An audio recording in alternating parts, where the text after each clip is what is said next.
Sa mabuting balita ngayon, maririnig natin ang kwento ng dalawang bulag na sunod ng sunod kay Jesus at humihiling ng pagpapagaling. Hindi sila tinanggihan ni Jesus, bagkus tinanong pa niya sila, naniniwala ba kayo na magagawa ko ito?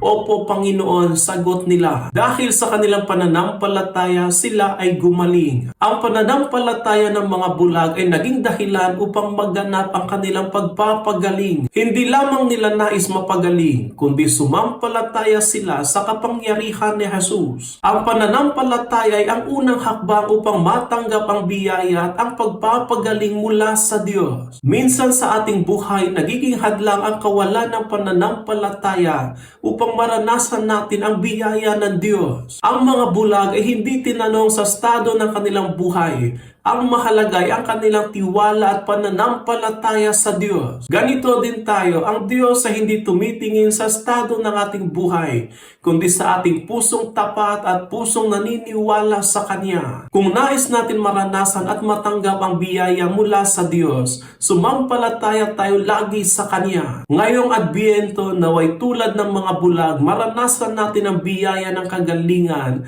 at liwanag sa ating buhay dahil sa ating pananampalataya.